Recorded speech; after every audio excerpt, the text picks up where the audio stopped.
Hello friends, आज की इस वीडियो में हम लोग डिस्कस करेंगे कि यदि सब्जेक्ट के बाद with, along with, like, unlike, and not, besides, of, accompanied जैसे वर्ड आए हों और उसके बाद फिर कोई नाउन आया हो तो वहाँ पर हम किस प्रकार की वर्ब का यूज़ करेंगे। तो इसको समझने के लिए हम लोग पहले कुछ एग्जाम्पल को देखते हैं और फिर डिसीजन पे पहुंचते हैं कि किस प्रकार से हम इनका यूज़ करते हैं। अब जैसे एक सेंटेंस बहुत ही ज़्यादा एग्जाम में पूछा जाता है, ध्यान से सुनिएगा। द शिप, द शिप, फिर लिखा जाता है with, all its passengers, it's passengers,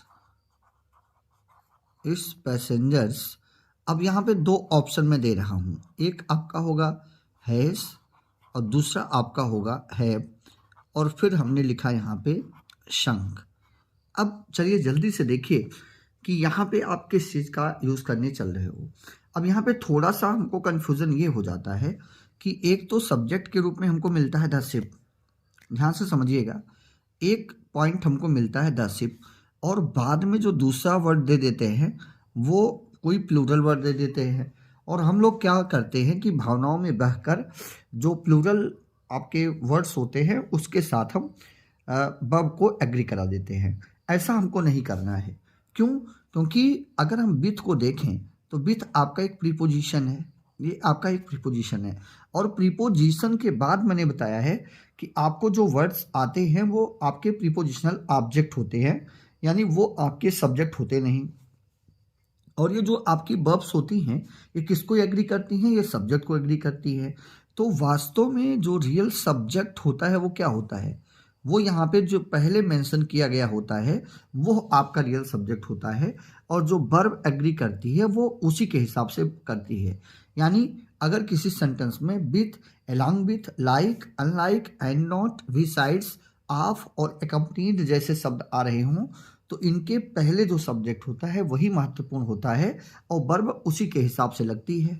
अब अगर हम शिप को देखें तो शिप का जो नंबर है वो आपका है बेटा सिंगुलर, वो आपका सिंगुलर है और जो वर्ब लगेगी वो हैव नहीं लगेगी भैया, वो वर्ब आपकी लग जाएगी हैज़।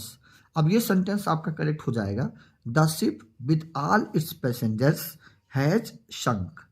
ये आपका पूरा सेंटेंस हो जाएगा। कुछ और एग्जाम्पल लेते हैं, एक सेंटेंस और हम लोग देखेंगे, द कैप्टन, और गेस करिए कि सही क्या होगा।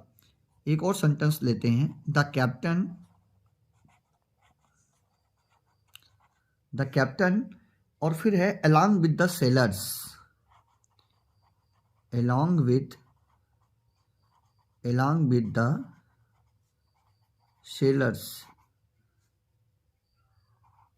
sailors और उसके बाद फिर लिखा हमने was और फिर लिखा हमने DROWNED जिसको हम ड्रोन बोलते हैं। बच्चों थोड़ा सा संक और ड्रोन की कहानी मैं अभी आपको बताता हूँ, इसमें भी एरर डिटेक्शन के समय ये आपको बहुत काम आने वाला है। वीडियो अंत तक देखा करें, आप पहले देख के अगर छोड़ देते हैं तो मेन चीज़ें आप मिस कर देते हैं। तो समझते हैं, पहले वर्ब का एग्रीमेंट देखेंगे कि किसके हिसाब से होगा।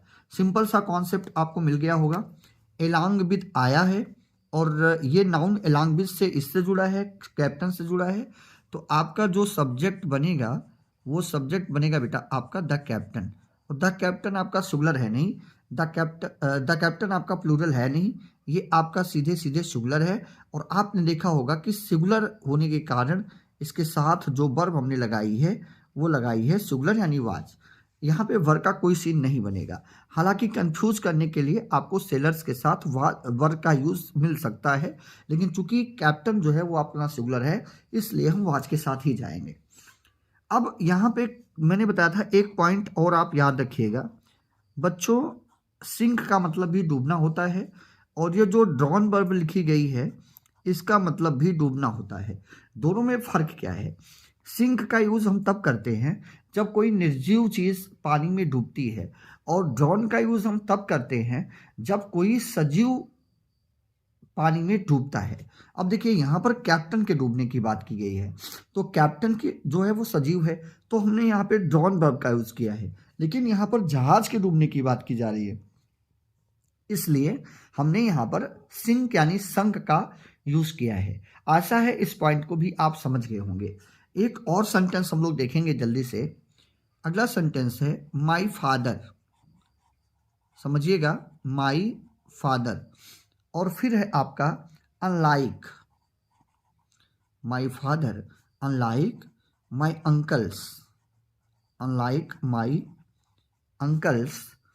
और उसके बाद हमने लिखा यहाँ पे आर और एक ऑप्शन लिखा इज, और फिर मैंने लिखा वेरी स्ट्रिक्ट। अगर इस सेंटेंस को आप कर लेते हैं तो फिर ये लेक्चर आपके बहुत काम आया। चलिए जल्दी से देखिए और बताइए कि क्या कुछ हो सकती है कहानी इस सेंटेंस की। यहाँ पर आपने देखा होगा एक वर्ड लगा हुआ है जिसको मैंने अभी मेंशन किया हुआ है ऊपर, अनलाइक। अब अनलाइक लगने से जो फर्स्ट शर्ट आपका ये सब्जेक्ट है वही इंपॉर्टेंट है, यानी जो माई फादर आपका है यही इंपॉर्टेंट है, और जो वर्ब एग्री करेगी वो इसी के हिसाब से एग्री करेगी। माई फादर सिंगुलर है तो आर का कोई सीन बनेगा नहीं, उसके हिसाब से इज आपको लगाना है। एक और सेंटेंस अगर मैं लिखूं, द पेन्स, एक और सेंटेंस देखो, the pains of this student, of this student, of this student.